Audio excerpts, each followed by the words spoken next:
साथ साथ कुछ मोटिवेशन भी जरूरी है बच्चों को, मानते हो ना? मोटिवेशन क्या करता है? मोटिवेशन तुमको एक्सिलरेट करता है ना, ऊर्जा देता है कि अपने काम को हमको कैसे ज्योमेट्रिकल फॉर्म में और आगे करना है ना।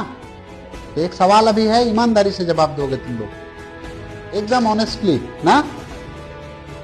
तो सवाल हमारा ये है कि आप आज के दौर में जो डाइवर्सिटी का सबसे बड़ा सोर्स बना हुआ है, या ज्ञान का सबसे बड़ा सोर्स कह लो, जिसको गूगल कहते हैं हम लोग, सवाल मेरा ये है कि बताओ क्या गूगल ज़्यादा जानकार है या जो टीचर आपको पढ़ाते हैं वो ज़्यादा जानकार है? ज़्यादा कौन जानता है? Tell loudly.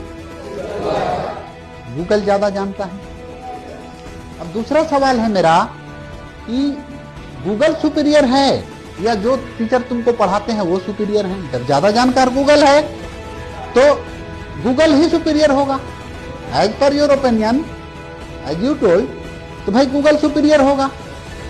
बट एक चीज बता रहे हैं कि गूगल क्या करता है, जो आप पूछते हो वो सब बता देता है, तुम्हारी मर्जी से जो तुमने पूछा। गूगल की ही खासियत है ना। जैसे हम लोग बोलचाल की भाषा में बोलते हैं कि जब कोई नहीं समझ आए तो गूगल करो, यही होता ना। But what's the difference between Google and teacher? क्या अंतर है? तो गूगल से तुम जो मांगोगे वो दे देगा, फैक्ट है।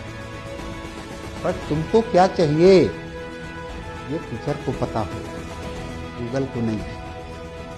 तो एक संवेदनशील टीचर जो होगा उसको ये पता होगा कि हमारे इन बच्चों को क्या चाहिए। तो जो आपको चाहिए वो किसको पता है? टीचर को। इसलिए गूगल कितना भी सब कुछ दे दे आपको, एक टीचर की अहमियत आपको समझनी होगी। क्लियर है? तो गूगल जितना जरूरी है उससे कहीं ज्यादा जरूरी। मैं इसलिए नहीं कह रहा हूं कि मैं पढ़ा रहा हूं, मैंने भी पढ़ा है, इसलिए मुझे पता है कि गूगल का क्या रोल होता है। क्लियर है? तो आगे हम लोग क्वेश्चन करेंगे अब।